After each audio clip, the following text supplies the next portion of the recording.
Bueno, hola, muy buenas. Vamos con el tema de la poética de la generación del 27, el segundo tema dedicado a la generación del 27, que trata un poco sobre los estilos comunes y los temas comunes de esta generación poética, ¿no? Entendiendo la generación, pues esos 8 o 9 autores, alguno más citaremos, como Larrea y Vallejo, que no hemos citado en días anteriores, alguno más, o Neruda, alguno más citaremos, digo, porque vienen al caso, pero en todo caso, digamos que es una aproximación breve a cuáles son tanto los temas comunes que se repiten en las distintas etapas poéticas de cada uno de los autores, y cómo estos temas además más o menos van coincidiendo en el tiempo, y también cómo van coincidiendo las maneras de hacer. Vamos a intentar obviar a Lorca, porque Lorca tiene su tema concreto, aunque muchísimas de las cosas que aquí vamos a tratar van a aparecer en Lorca. Y de hecho, espero que nadie se sorprenda de la primera diapositiva colocando ahí a Rosalía en una calle de Nueva York, supongo.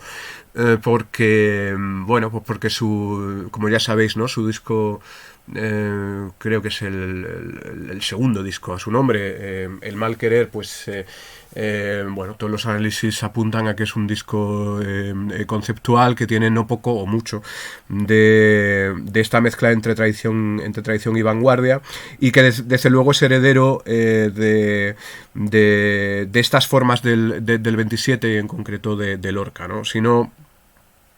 Si no entendemos a Lorca, difícilmente podremos entender El Mal Querer. O sea, que es un modo, si queréis, es un modo escuchar con atención y con conocimiento no solo musical, sino conocimiento estético este disco de esta muchacha. Pues es una manera que me parece curiosa es una puerta, ¿no?, posible para entrar en el mundo lorquiano.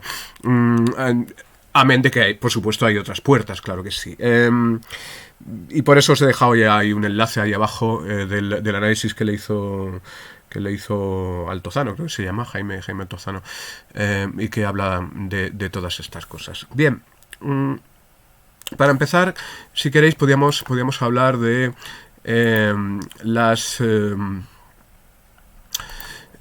las posibles atenciones temáticas que más o menos convergen o más o menos son usadas por todos los miembros de la generación. Os recuerdo los miembros de la generación, más o menos como yo los tengo en la cabeza. Salinas y Guillén, por un lado, Pedro Salinas, Jorge Guillén, por un lado, Alberti y Lorca, por otro lado, Gerardo Diego y Damas Alonso, por otro lado, Luis Cernuda, Vicente Alexandre.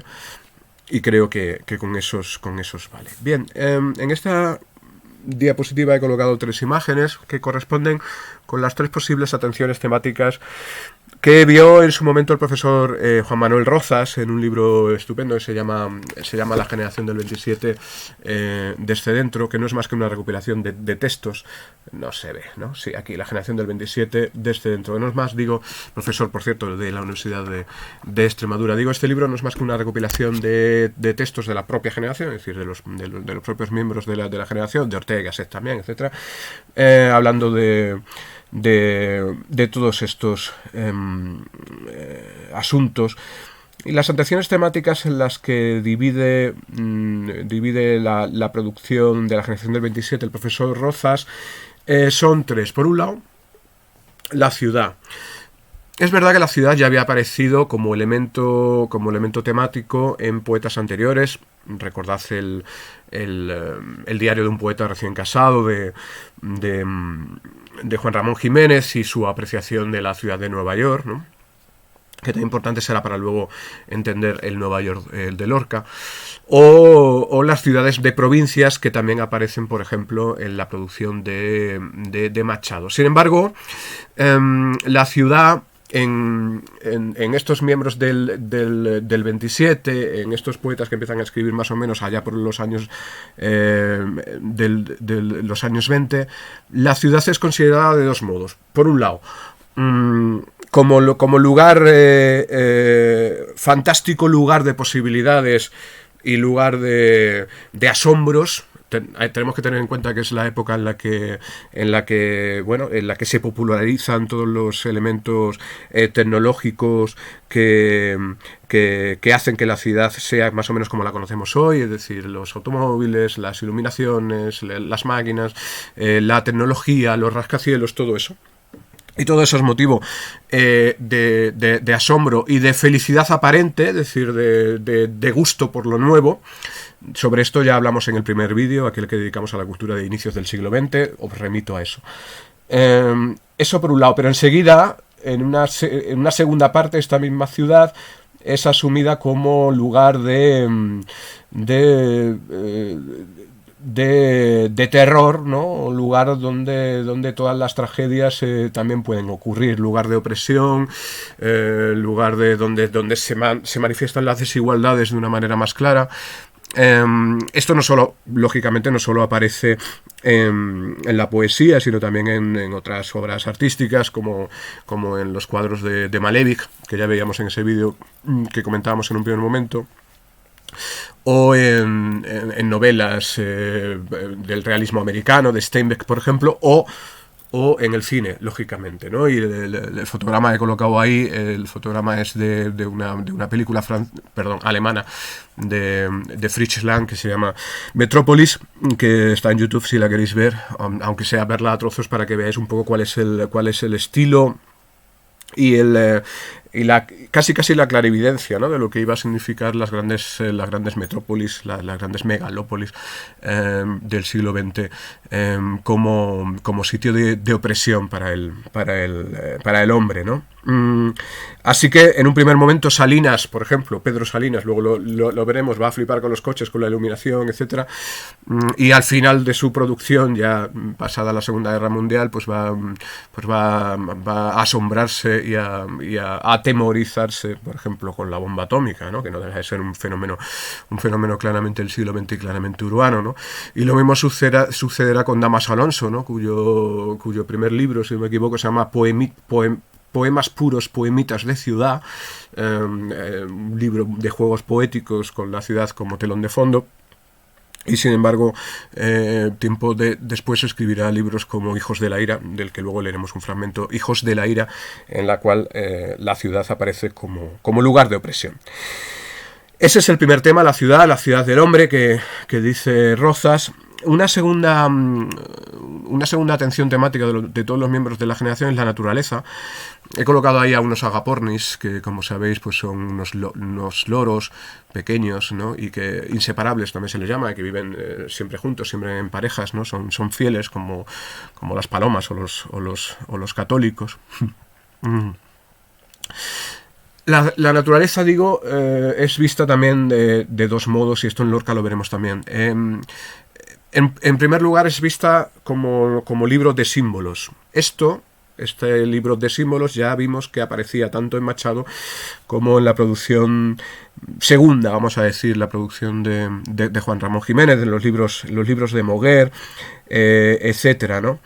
Es también la naturaleza, prácticamente en todos los casos hay que recordar que estos poetas, pese a que su producción la hacen en la ciudad, muchos de ellos proceden de mundos más rurales, como pueden ser Málaga, o podía ser la Málaga, ¿no? De entonces, la Granada de Lorca, la Málaga de Vicente Alessandre, o incluso la Sevilla cernudiana, digo que o el Santander de Gerardo Diego.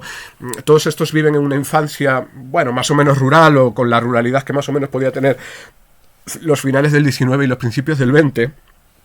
Y es, lógicamente, el recuerdo de esta naturaleza aparece en sus poemas como una especie de paraíso perdido, ¿no? El paraíso perdido de la infancia, el paraíso perdido también de la naturaleza. Eso lo veremos con bastante atención en la poesía de Cernuda, de Luis Cernuda. Es también esta naturaleza un lugar de asombro más o menos panteísta, eh, mm, algo parecido a lo que sucedía con la producción última de Juan Ramón Jiménez, en la cual la naturaleza aparecía como lugar de comprensión del mundo y como signo de trascendencia, bueno, todo este rollo un poco místico y que tanto tiene que ver con las filosofías y las religiones más o menos orientales. Bueno, pues eso también aparece en la poesía de, por ejemplo, un Vicente Alessandre, aunque de otro modo, y sobre todo con un poeta que en un primer momento es un poeta muy optimista, que es Jorge Guillén, cuyos primeros libros son claramente una alabanza a la creación, a la naturaleza, etcétera, ¿no? Pero unida a esta naturaleza está el tema amoroso, y claro, aquí en el tema amoroso también vamos a ver ambivalencias.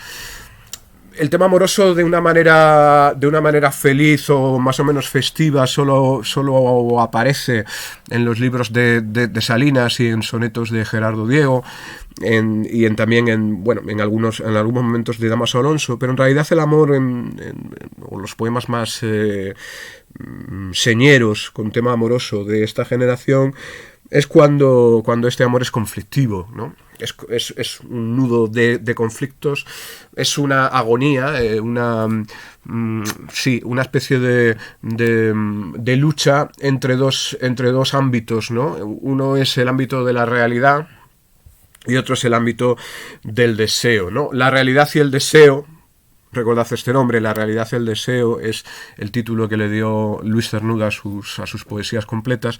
La realidad y el deseo es, que duda cabe, el elemento principal temático de la poesía lorquiana. Por un lado está esa realidad prosaica, que no nos gusta nada y que nos aparta, porque nosotros tenemos un corazón poético. Recordad que todo esto ya aparecía en el realismo y en el romanticismo, y por otro lado el deseo, que es un deseo claramente insatisfecho, porque muchas veces este tipo de amor es un amor prohibido, etcétera. Hay que recordar que la naturaleza, digamos, sentimental o sexual o personal de algunos de estos autores, Lorca, Cernuda, probablemente Alessandre también, es una naturaleza de tipo homosexual, en una época en que la homosexualidad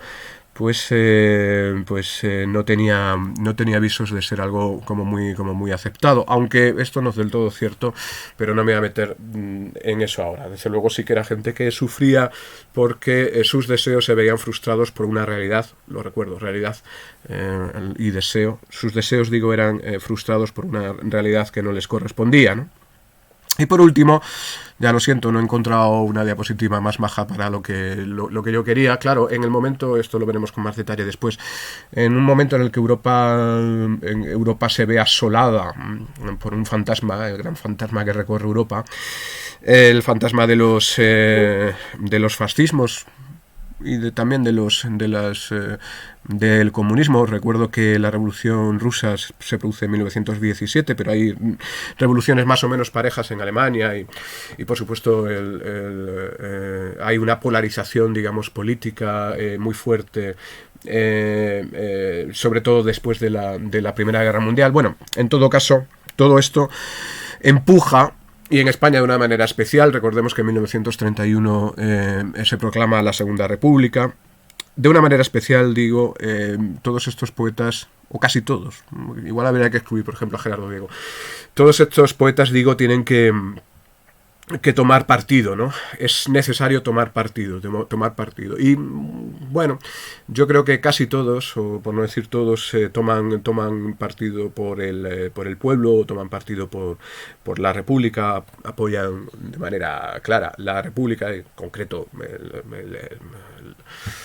en fin, el lado más izquierdoso, ¿no? O más de izquierdas de la República, y en todo caso así fue también durante la Guerra Civil y con los exilios, las muertes y todas estas cosas de las que tenemos que hablar. Bueno, pues todo esto, digo, también aparece lógicamente en su producción, pero sobre todo a partir de los años 30, ¿no?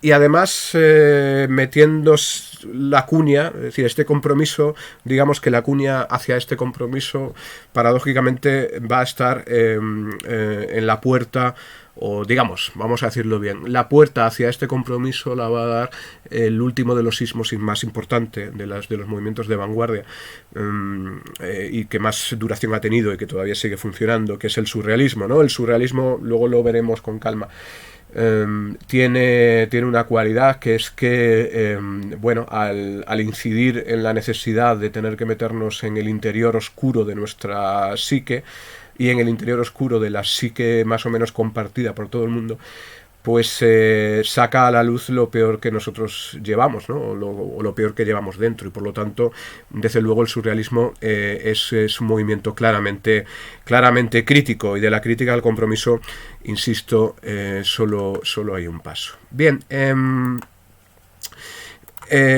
tenemos que hablar también, claro, aparte de las atenciones temáticas, de lo que es el lenguaje poético de esta generación. Y claro, el lenguaje poético tiene, sin ningún género de dudas, unos antecedentes, ¿no? Las vanguardias no las inventan la generación del 27, digamos que son casi el final de las vanguardias históricas, en realidad, en España. Las vanguardias tienen un recorrido bastante anterior. Hay que recordar, por ejemplo, que Las señoritas de Aviñón, el cuadro este de Picasso del que alguna vez he hablado, es un cuadro de 1907, aunque no se vio hasta mucho después. O que solo con la Primera Guerra Mundial y con los exiliados que estaban en Zúrich, en Suiza, solo con la Primera Guerra Mundial, digo, es cuando se concentran los primeros movimientos y acciones de tipo Dada, de tipo surrealista, etcétera, ¿no? Pero hay que ver también, y hay que tener claro, que movimientos claramente vanguardistas o de renovación poética, como es el caso de la poesía pura, al menos en España, nacen con Juan Ramón, y que visos de eso también se habían visto en otros poetas que venían del otro lado del charco, como era el caso de Rubén Darío, o más tarde de Vicente Huidobro, del que luego hablaremos. En todo caso, hay que tener en cuenta que este lenguaje poético, o estas formas más o menos renovadas, tienen claramente antecedentes, ¿no? La poesía pura, que ya la vimos más o menos con detalle en el caso de Juan Ramón Jiménez, esta nominalización, dejar a un lado la anécdota para concentrarse solo en la expresión, la huida de los adjetivos que no dan vida al texto, y por lo tanto la concentración expresiva, todo eso. La poesía pura, lógicamente, nace con los libros de la segunda etapa, vamos a decir así, de Juan Ramón Jiménez, ¿no? Su magisterio es innegable, y de hecho ya hay gente, bueno, hace muchos años que hay gente que hace estudios analíticos muy serios entre, por ejemplo, los libros de Lorca y los libros de Juan Ramón Jiménez, y se ve claramente la influencia, casi término a término, adjetivo a adjetivo, ¿no? Pero por otro lado estaba el magisterio de Ramón Gómez de la Serna. El otro día llevé una revista de clase que estaba dedicada a Ramón Gómez de la Serna. Ramón Gómez de la Serna, al que vemos ahí, fijaos, dando una conferencia, subido en un columpio, en un trapecio, eso es, en un circo. Ramón Gómez de la Serna fue un tipo juguetón, jugaba con las palabras. Es el creador, por ejemplo, de las greguerías, ¿no? Que son esas imágenes cortas, ¿no? Esos fogonazos de medio cómicos, medio buscando siempre la sorpresa, ¿no? A ver, recuerdo, por ejemplo, una que dice: la lluvia nos entristece porque nos recuerda a cuando éramos peces, ¿no? Tristece, peces, hay ahí también una rima, pero fijaos, ¿no? Es algo muy, muy bonito, es una imagen muy bonita, y que tiene que ver, por cierto, con la ciencia, ¿no? Con cosas novedosas en la época, ¿no? Ramón Gómez de la Serna no solo es el gran potenciador de la imagen, ¿no? En un primer momento, sino que sus revistas, las revistas que él promocionaba y sus ediciones, son las que más o menos traen y ponen al día a España en el ámbito europeo, porque bueno, es el primero, por ejemplo, que traduce textos futuristas o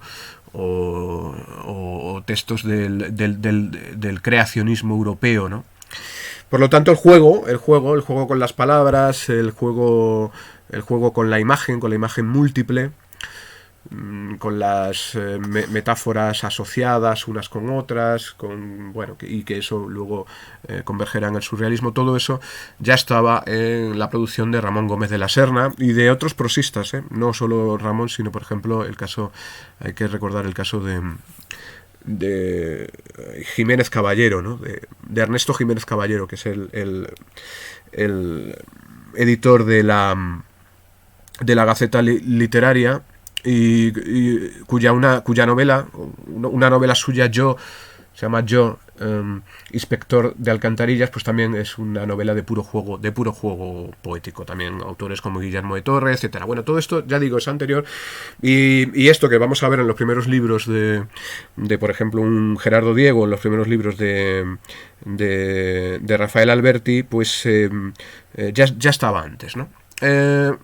Todo esto está en relación con un análisis que, pese a que se publica en 1925, en realidad es un análisis a posteriori de lo que es el arte, de el señor que tenemos aquí, así como muy sesudo, que es José Ortega y Gasset. Ortega y Gasset publica en 1925 dos estudios analizando el arte de su época. Uno es la deshumanización del arte, y el otro es sobre la novela, se llama Ideas sobre la novela. El primero, la deshumanización del arte, efectivamente explora y analiza cómo el arte del siglo XX ha abandonado la anécdota y de algún modo ha abandonado, sí, el compromiso o el engarce con las temáticas más o menos sociales que podían aparecer y que aparecían en el periodo anterior, que sería el periodo del realismo, ¿no? Y cómo esa separación, digamos, de los temas más o menos sociales también empujan a que este arte sea repudiado, ¿no?, por la masa, ¿no? Dice algo así, hablo de memoria, dice algo así como que cuando el público no entiende la obra de arte, lo que hace es cocearla, ¿no?, como si fuesen burros, ¿no? Esta sensación de que estaban haciendo algo distinto, yo creo que se mete en la cabeza de todos los poetas, y es por eso que tomarán como guía, en un primer momento tomarán como guía este libro de Ortega y Gasset. Es una especie como de manifiesto generacional, ¿no?, la deshumanización del arte de Ortega. Pero no es de todo cierto, porque estamos hablando de gente, como luego veremos, perfectamente anclada en el mundo del estudio, en el mundo académico, ¿no? Y dentro del mundo del estudio no hay que olvidar que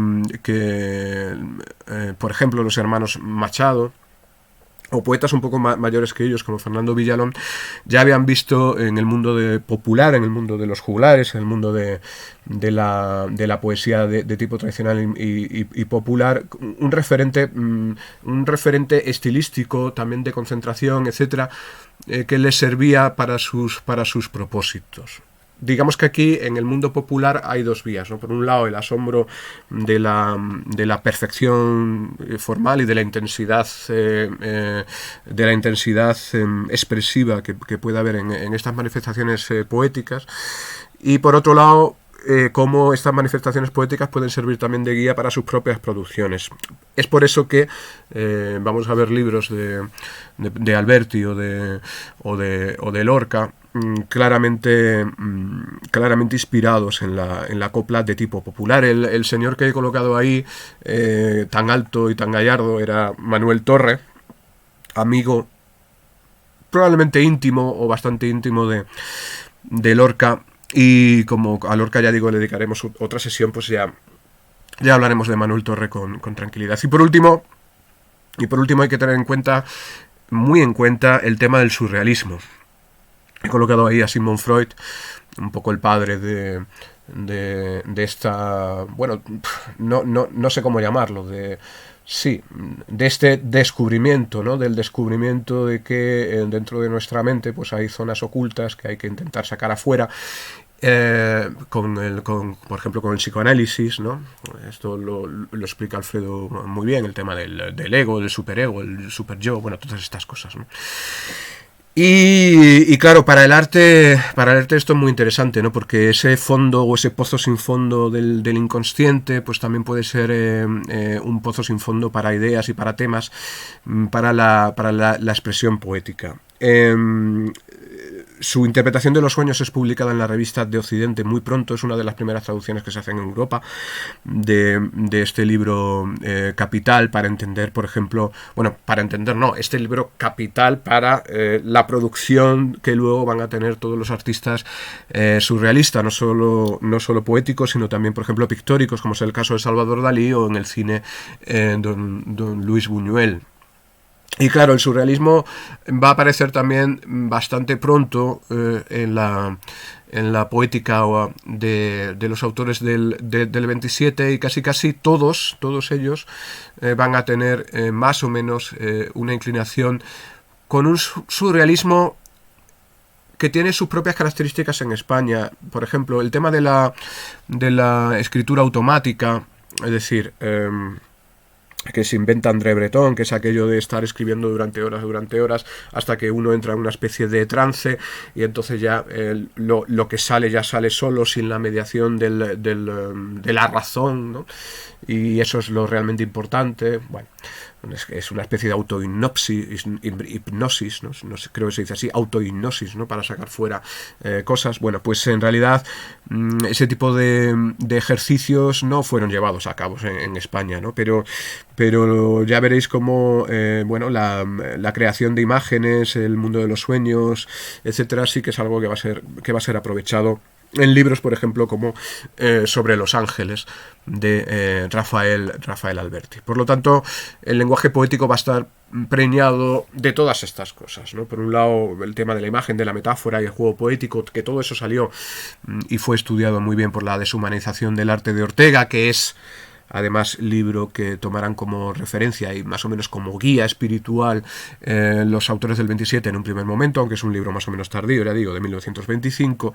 La poesía pura, que es aquella que arrincona, digamos, bueno, pues el lirismo más o menos más romántico, o la anécdota más o menos sentimental, para generar la mera creación bella con las palabras.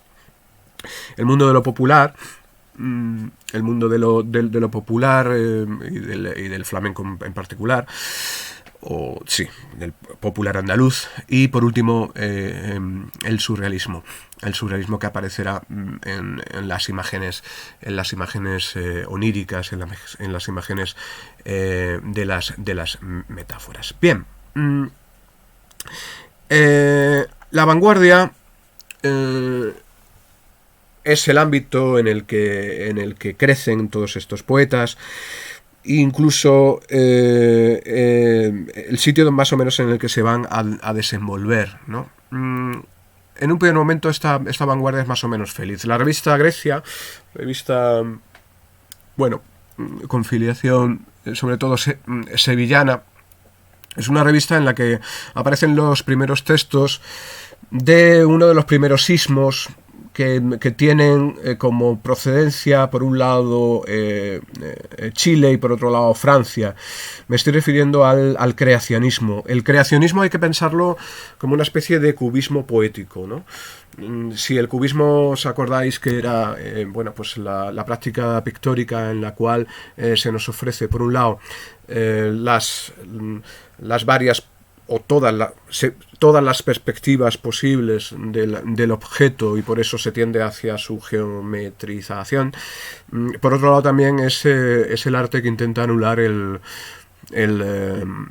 tiempo, porque te ofrece el tiempo de una manera simultánea. Bueno, pues este simultaneísmo, que también se llama así, también fue explotado por los poetas. Estoy pensando, por ejemplo, en Pierre Reverdy, como suena, esto ya lo veremos en clase, el poeta francés, que es publicado también aquí en España, y en gente afín como Juan Larrea o Vicente Huidobro. Quizá el poeta creacionista por excelencia en España sea Gerardo Diego. Es también, y por esto que decíamos antes, el mundo del juego, ¿no? Es este primer paso, digamos, de la poética de la generación, en la cual hay un optimismo y se ve a las novedades del siglo XX y a las aceleraciones del siglo XX, del principio del siglo XX, como algo novedoso y, vamos a decirlo así, como algo feliz. Y es por eso que aparecerán, por ejemplo, temas tan poco poéticos a priori como el deporte en estos poemas. Ahí he colocado a unos jugadores de rugby, recordando al jugador de rugby de una obra de teatro de Lorca, o aparecerán las maravillas del automóvil, o, qué duda cabe, el cine, ¿no? El cine fue algo que les deslumbró a todos. Todos intentaron, y lo hicieron muchos de ellos, colaborar con este nuevo arte, que en sí mismo el arte del cine es precisamente un arte que lo puede aglutinar todo. Aglutina música, aglutina la fotografía, la poesía, etcétera, ¿no? Y es por eso que el cinematógrafo también será motivo de temático de estos poetas. Recordad, por ejemplo, que hay un poema de Rafael Alberti que empieza precisamente así: yo nací, perdonadme, con el cine. Y efectivamente, ¿no? Todos estos que más o menos nacen pues a finales del siglo XIX, pues nacen justamente cuando nace el cine. El cine, si no me equivoco, tiene como fecha de nacimiento, año arriba, año abajo, en 1898. Pero el creacionismo también es creacionismo poético, es una vanguardia que lo que busca es crear en el poema o en el artefacto artístico una realidad nueva que se enfrente a la realidad objetiva. Esto creo que lo explica bastante bien este verso del Arte Poética, es un poema de Vicente Huidobro, que os he colocado ahí, ¿no? El ¿por qué cantáis la rosa, oh poetas? Hacerla florecer en el poema. No se trata tanto de hacer un ejercicio de mímesis o de copia de la realidad o de alabanza de la realidad, sino que la realidad tiene que hacerse y tiene que crecer, tiene que crearse en el propio poema y no hacer un ejercicio de mimesis. El ejemplo que os he colocado para ejemplificar esta parte pertenece a un poema de uno de los primeros libros de Pedro Salinas, que está fechado, no recuerdo el año, 1917, 1920, no lo sé, ya lo buscaré, pero sí el lugar, Navacerrada. Lo voy a leer y luego explico. Los dos solos, qué bien aquí en el puerto, altos, vencido verde, triunfo de los dos. Al venir queda un paisaje atrás, otro enfrente esperándonos, parar aquí un minuto, etcétera, etcétera. Es un fragmento. A priori alguien podría pensar, hombre, los dos solos, pues yo qué sé, el poeta con un amigo, el yo poético con un amigo, el yo poético con una amada, etcétera. ¿Qué va? Es él con su coche, ¿vale? Él con su coche flipando, ¿no? Flipando por las carreteras de Navacerrada, las curvas, etcétera. Bueno, este rollo más o menos vanguardista, casi futurista, ¿no? En este primer momento. Ya recordad que el futurismo, decía que era mucho más bonito un coche de carreras, un automóvil de carreras, que la victoria de Samotracia. Es más bello un automóvil de carreras que la victoria de Samotracia, dirá Marinetti. Bueno, pues de algún modo eso es lo que expone aquí también Pedro Salinas con esta alabanza a un automóvil.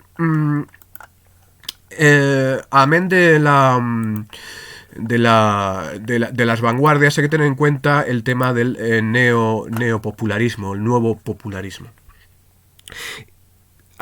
Ya estaba antes, es decir, neopopularista se puede considerar a Antonio Machado, y no digamos a Manuel Machado, creador de coplas que luego han cantado cantadores como si fuesen coplas populares, sin acordarse de que el autor fue Manuel Machado.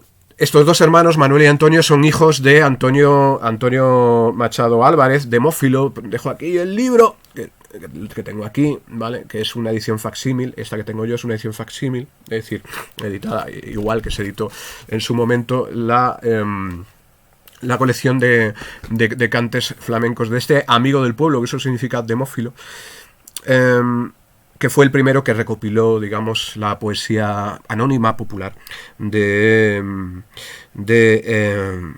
pueblo andaluz y del pueblo gitano andaluz. Esto es inmediatamente visto por estos autores que no olvidemos que eran universitarios y que tenían estudios, y en concreto estudiaban, por ejemplo, en el Centro de Estudios Históricos de Madrid. Recordemos a Dámaso Alonso o a Pedro Salinas, que durante mucho tiempo trabajaron allí. O que van a aprovechar los espectáculos de la copla y del baile de artistas de la época. Esto rápidamente es visto como una fuente posible de no solo de inspiración, sino casi de imitación para sus poemas, ¿no? Es el momento en el que también se editan, lo tengo por aquí, se editan toda la lírica de tipo tradicional. Recordad la que estudiamos el año pasado, en este caso es la antología de poesía española, lírica tradicional de Dámaso Alonso, lo pone por aquí, Dámaso Alonso y José Manuel Blecua. Es un poquitín posterior, pero ya tiene sus inicios a principios del siglo XX. O este neopopularismo lo vamos a ver también en la música, ¿no? Pues es el momento, por ejemplo, de las obras de inspiración nacionalista o regionalista de Falla, como es el caso del amor brujo, que todavía se sigue cantando con cantaoras flamencas, ¿no? Bueno, pues la copla popular, por un lado, que viene del pueblo, que se seguía cantando y se seguía escuchando en las tabernas, y esa copla popular del pueblo también, que viene de la tradición medieval, de los jugulares, etcétera. Bueno, pues convergen en ejemplos como en este que tenemos aquí de Alberti, ¿no? Si nos dicen que es de Alberti, perfectamente lo podríamos estudiar y analizar como si fuese una canción de tipo tradicional, con el tema de los símbolos y todo esto. Que leo: mi corza, buen amigo, mi corza blanca, los lobos la mataron al pie del agua. Los lobos, buen amigo, que huyeron por el río. Los lobos la mataron dentro del agua. No la voy a analizar ahora, pero como veis es casi una imitación directa de cosas como, por ejemplo, mal herida va la garza, enamorada, gritos, sola va y gritos daba, ¿no? ¿Os acordáis, no? De esta que analizábamos el año pasado. Bien, pues el neopopularismo como otra fuente estilística y temática. Y quedan unas cuantas más, no demasiadas. La tradición clásica, entendiendo por tradición clásica la de nuestra literatura del Renacimiento, del Barroco, etcétera. Ya veíamos la importancia del tricentenario de Góngora para dar nombre a esta generación y como ejemplo de momento en el que todos estos se aglutinan. Pero no hay que olvidar que es el momento también en el que se recuperan y se ponen en valor de nuevo manifestaciones artísticas y en concreto literarias del Barroco y del Renacimiento, con proyectos de instrucción pública o de educación pública que durante la República, de la Segunda República, se pusieron en marcha, como es el caso de las misiones pedagógicas hacia los pueblos. De esto hablaremos con calma cuando hablemos de Lorca. O el teatro universitario de la Barraca. La fotografía que he colocado aquí es precisamente eso, ¿no? Es un grupo de universitarios. Lorca está aquí, este es Lorca, que iban en camiones por toda España poniendo en escena, en tablao, vamos a decirlo así, en las plazas de los pueblos a nuestros clásicos, a Lope, a Tirso de Molina, a Calderón, etcétera. Claro, esto lógicamente iba a tener un reflejo en la poesía de esta generación. Es también es también este venero, digamos, clásico el que hace que nunca se olviden estos poetas de la tradición formal de nuestra poesía del siglo de oro. Y me estoy refiriendo a que escriben en sonetos, escriben romances, escriben con las formas estróficas propias de este momento. Escriben silvas, por ejemplo, como escribía Góngora. Escribirán décimas también. Escriben en tercetos encadenados, octavas reales, todo esto, porque ven que con esta constricción más o menos formal también se pueden hacer cosas nuevas, ¿no? Es el caso, por ejemplo, de Gerardo Diego, que imita a Lorca en esta fábula de X y Ceda, se llama así el poema, libro casi, la fábula de X y Ceda, del que he extraído un fragmento con dos estrofas que enseguida entenderéis como clásicas cuando las lea, ¿no? Son dos fragmentos además que imitan o homenajean o incluso parodian el inicio de las soledades de Luis de Góngora. Recordad que las soledades de Góngora empiezan con estos versos de: era del año la estación flerida en el que el mentido robador de Europa, etcétera, etcétera. Bueno, pues en este caso la estación florida es el mes que aplicaba sus teorías, ¿no? Bueno, era el mes que aplicaba sus teorías cada vez que un amor nacía en torno, cediendo dócil peso y calorías, cuando por caridad, ya por adorno, en beneficio de estos amadores que hurtan siempre relámpagos y flores, ella llevaba por vestido combo un proyecto de arcángel en relieve, del hombro al pie su línea exacta, un rombo que armonizal con el clavel se atreve, a su paso en dos lunas o en dos frutos se abrían los espacios absolutos. Es una obra claramente, la de Gerardo Diego, claramente barroca, pero con el nuevo barroquismo, vamos a decir así, renovado, un neobarroquismo, creo que la palabra la podéis apuntar, es un neobarroquismo a imitación del barroquismo gongorino, un neogongorismo, por decirlo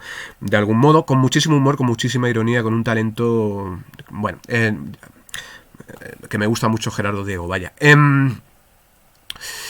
Amén de la tradición clásica, lo que decíamos antes, ¿no? El tema del surrealismo. Y claro, para entender el surrealismo en España hay que tener claro que también es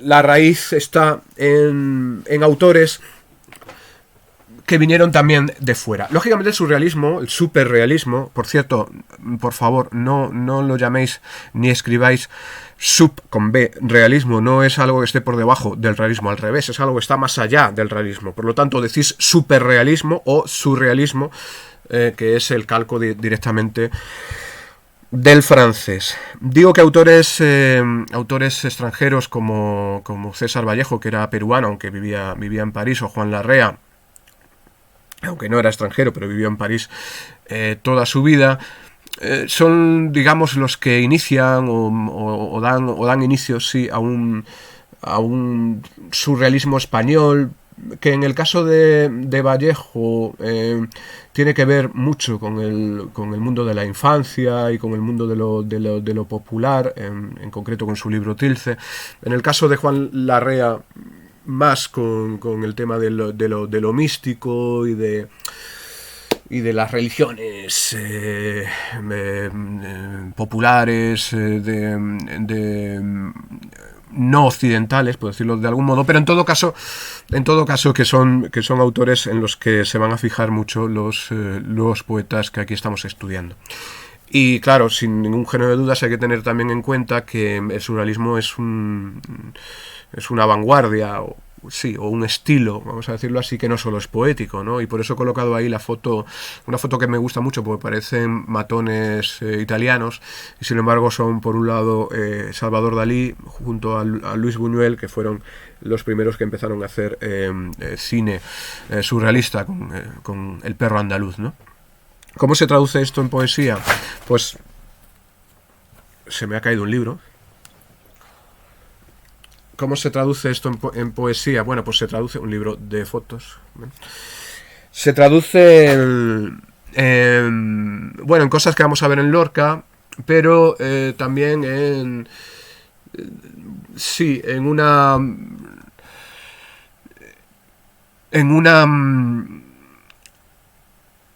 introducción del mundo de los sueños o del mundo de la infancia o del mundo más o menos juvenil en poemas como los que podemos ver en Espadas como labios de Vicente Alessandre. Es un mundo en el que el amor también entra en conflicto, etcétera. Bueno, vamos a leerlo. Este ejemplo, que es de Vicente Alessandre, de su libro Espadas como labios. Pese a que no tiene puntuación, creo que la puntuación y el ritmo se intuye por lo que dicen las palabras, ¿no? Estoy solo. Las ondas, playa, escúchame. De frente, los delfines o la espada, la certeza de siempre, los no límites, esta tierna cabeza no amarilla, esta piedra de carne que solloza. Arena, arena, tu clamor es mío. Por mi sombra no existes como seno, no finjas que las velas, que la brisa, que un aquilón, un viento furibundo va a empujar tu sonrisa hasta la espuma, robándole a la sangre tus navíos. Amor, amor, detén tu planta impura. Tenéis suerte que no vamos a comentar a Vicente Alessandre, porque sus imágenes son muy potentes pero muy difíciles de traducir, vamos a decirlo así, ¿no?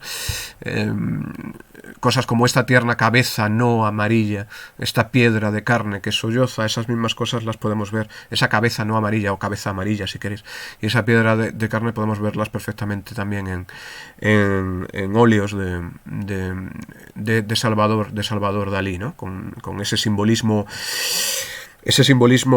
que tiene que ver con el inconsciente, etcétera, y con los lados más oscuros de la mente. Bien, claro, pero llega, decíamos, el momento en el que hay que tomar partido, en un momento en el que la polarización política es muy grande en toda Europa. Y en Estados Unidos también, en el que tienen que colocarse enfrente o se colocan enfrente dos posturas ante la vida, ¿no? Cuando se proclama la Segunda República, pues muchos de estos autores se ponen al servicio vamos a decirlo así, como es el caso de Alberti, o incluso también antes, escritores anteriores como Juan Ramón Jiménez se pusieron más o menos al servicio de la República y empiezan, por ejemplo, a publicar revistas de claro compromiso ético-político, ¿no? Es el caso, por ejemplo, de esta que hemos colocado aquí, la revista Octubre, que recoge a escritores y artistas revolucionarios. Claro, el título Octubre es claro, ¿no? Remite lógicamente al mes en el que explosionó la revolución rusa, ¿no? La revolución de los soviets.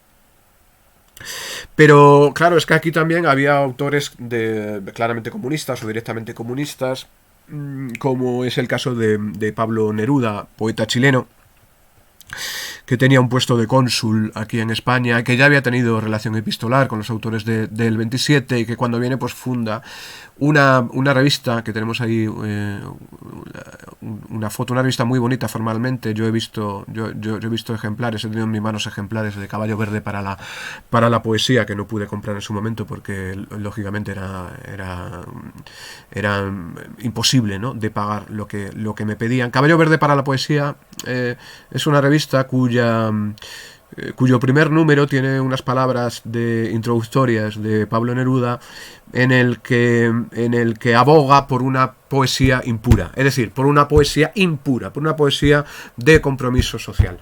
Esto fue leído por Juan Ramón Jiménez y se cabreó muchísimo, siempre se cabreaba, pero esto fue casi el inicio. Fue Dámaso Alonso, el primero se dio cuenta de que prácticamente todos estos poetas, con la exclusión, creo, de Gerardo Diego, que siempre fue por su lado, fueron todos estos poetas los que dieron un giro a su producción poética. En Lorca se ve claramente hacia el compromiso social.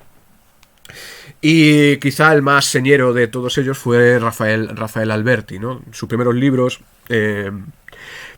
Marinero en Tierra, Cal y Canto, etcétera, son libros donde no aparece el compromiso político, pero enseguida con la proclamación de la República ya sí. Y en este fragmento de un poema suyo se ve claramente ese compromiso. Lo leo. Siervos, viejos criados de mi infancia, vinícola y pesquera, con grandes portalones de bodegas abiertas a la playa, amigos, perros fieles, jardineros, cocheros, pobres arrumbadores, venid conmigo, alzaos. Bueno, es casi la letra de la Internacional, ¿no? del himno socialista de la Internacional. Poemas de compromiso vamos a ver en el último Lorca, en el Lorca de Poeta en Nueva York, y también y esto es algo que me interesa mucho, en libros que se hicieron en España después de la guerra, de lo que Dámaso Alonso llamó una poesía desarraigada, ¿no? Una poesía que lo que buscaba era, sí, una especie de realismo, de contemplación de las miserias del mundo, ¿no? Contemplación y expresión de las miserias del mundo. Es el caso de dos libros posteriores a la guerra de dos poetas que se quedaron aquí, Dámaso Alonso por un lado y Vicente Aleixandre por otro. El libro de Dámaso Alonso, que creo que ejemplifica esto, es Hijos de la ira, y el libro de Vicente Aleixandre, que ejemplifica este compromiso posterior a la guerra y por lo tanto expuesto a la censura del franquismo, etcétera. Por eso digo que me interesa. Es el libro de Vicente Aleixandre, es Sombra del Paraíso. Bien, con todo esto vamos a ver dos ejemplos para ver si más o menos nos queda claro lo que estamos diciendo. El primer ejemplo es de Gerardo Diego. Es un poema que se llama Ángelus y que aparece en uno de sus primeros libros. No recuerdo si en Imagen o en Manual de Espumas. Creo que en Imagen. Fijaos que es un texto dedicado a Antonio Machado. Antonio Machado tenía por Gerardo Diego una especial devoción, pese a que las vanguardias no le interesaban mucho o no le interesaban absolutamente nada.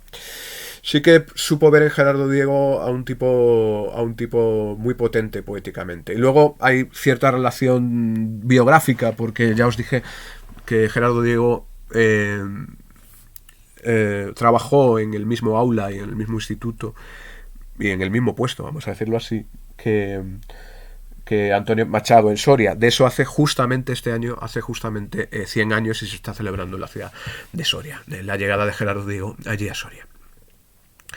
Bien, para entender este poema vamos a hacer dos cosas. Por un lado, voy a poner un sonido, a ver si esto lo sé hacer bien.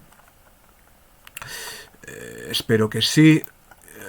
Y después de ese sonido vamos a hacer otra cosa.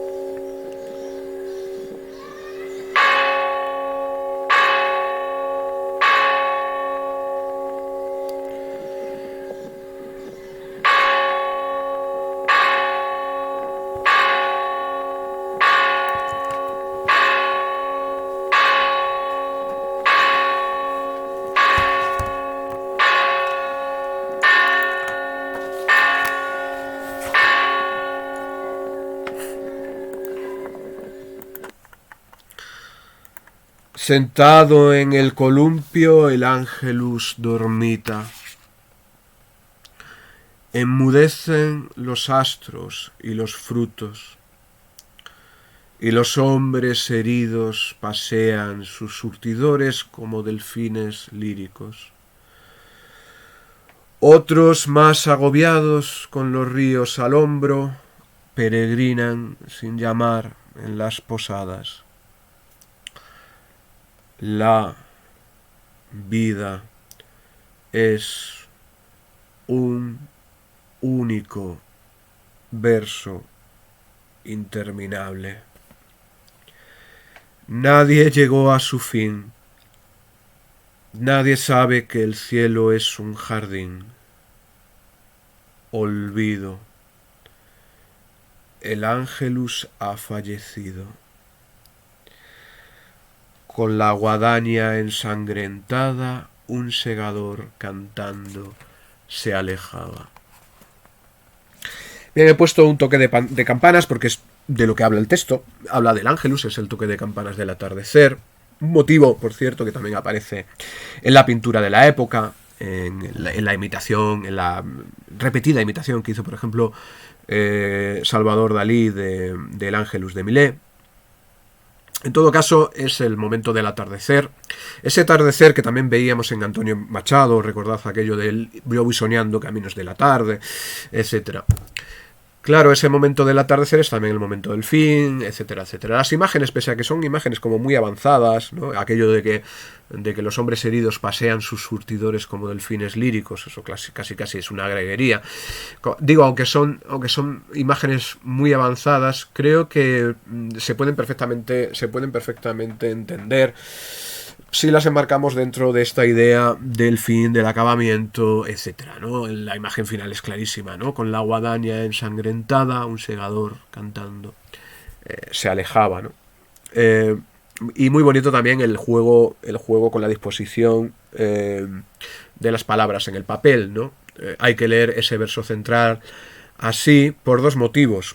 Porque está separado, pero que también por un motivo pictórico o gráfico que veremos después, ¿no?